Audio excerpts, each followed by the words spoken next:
Hey everybody, how's it going? This is Darrin Goodman from GuitarControl.com bringing you this video lesson. Today I want to show you how to play some string skipping arpeggios. I'm going to show you how to play a major shape and a minor shape, and these are movable shapes, so you'll be able to move them around and play them in different keys and stuff, and do all kinds of cool stuff with it. So be sure to click on the link in the description for the tabs, and let's get close up and take a look at it. Alright, so for the sake of just simply try to make it a little bit easier for you, we're going to play this. So we're going to do this as when we do the major shape, it will be D major, and when we do the minor shape, it will be D minor, just because this is kind of a neutral spot on the neck that your hands and your arm's not going to be like bound up. The frets aren't going to be like majorly close together or really far away. But this is a movable shape. So once you get it down, you can move it around to whatever key you want. Just remember that your root note is the note that's on the 4th string. So we're starting on the 12th fret of the 4th string, which is D, with our 2nd finger. We're going to play that note, and then we're going to go to the 11th fret on the 3rd string. Whoops. Now, that is your major third. And then from there, we're going to go to the 14th fret on the 3rd string with your 4th finger, which is the 5th. So 1, 3, 5. Now, we're going to use a little legato in this, so we're going to go do a downstroke on the 4th string. And then you could do that as an upstroke on the 3rd string. Or you could do it as another downstroke. The way I play it is I usually do an upstroke. It's just more comfortable for me. Which either way you want to do it, it doesn't really matter as far as like the outcome of the lick. So we've got the 1, 3, 5, and now we're going to skip over the 2nd string and go to the 1st string, and we're going to start right here on the 10th fret, which is a D. So 1, 3, whoops, 1, 3, major third here, so we're going to go to the 14th fret, and then we're going to pick up the 5th on the 17th fret, but we're going to tap that note.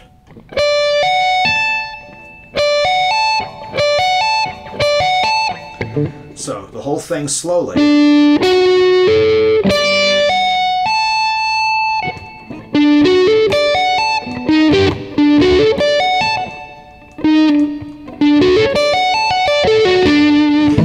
So for the reversal on it, we ascend it 12, 11, 14, 10,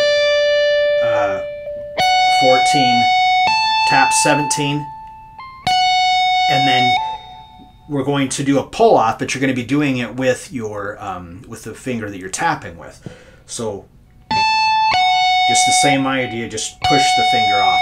Now when I tap, I use my middle finger because I don't want to put the pick down or like put it in my mouth or whatever, you see things people do. Or I've even seen people like, well, they'll like move the pick and then use their 1st finger. To me, that just seems like it's a little extra motion that's just going to slow you down. And then I feel like, you're going to take a chance of dropping the pick and stuff like that. So we're going to do tap, pull, pull, and then back to the 3rd string, pick, pull, back to the 4th string.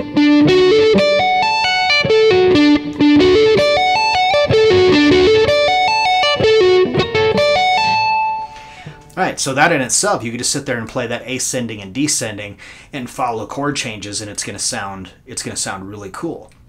So what we're gonna do here is we're going to ascend it. Whoops. Descend, ascend. Now we do a tap, pull, pull, and then end it by tapping back on that 17 again. So that's just something I did just to kind of complete the whole riff. Just like that. Now, if we want to make this into a minor shape, all we have to do is simply take the third and flatten it a half step. So we'd still start off on the 12th fret here, because now instead of doing D major, we're going to do D minor. So we're going to do the 12th fret, and then we're going, instead of playing the 11, we're going to do 10. We're still going to hit 14 on the third string because that's your perfect fifth. So then moving up to the first string, we're still going to be 10. But now we're going to go, instead of 14, we're going to go 13 and still tap 17. Whoops. Oh my gosh.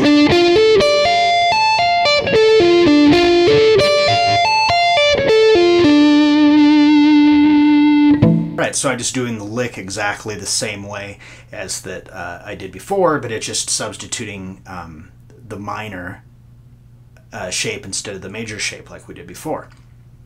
So you want to make sure that you rest your hand on the lower strings, is to keep them quiet, so they don't ring out over the top of what it is that you're playing, and that way it'll keep it smooth, or keep it quiet. So you don't want to hear all those other strings ringing out. Now you can play this with a clean tone.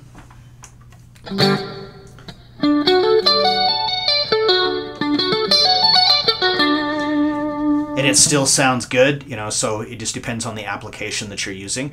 But I do recommend that you, even if you are typically, a guy who plays with a clean tone, don't play with distortion a lot, I recommend that you do practice it with distortion, just simply so that way you'll know that you're being nice and precise, because it's a lot harder to keep the guitar quiet when you have the distortion on. When you're playing with a clean tone, the amp's not going to pick, it's not going to broadcast everything, every little tiny mistake or anything that you make isn't going to be quite as obvious when you're playing with a clean tone. So if you practice with distortion and really get it tight and stuff, then when you play with a clean tone, it's just going to sound that much better. All right, so I hope you enjoyed that and got something out of it. And if you liked the video, leave me a like, leave me a comment down below. I'll be sure to subscribe to the channel. And until next time.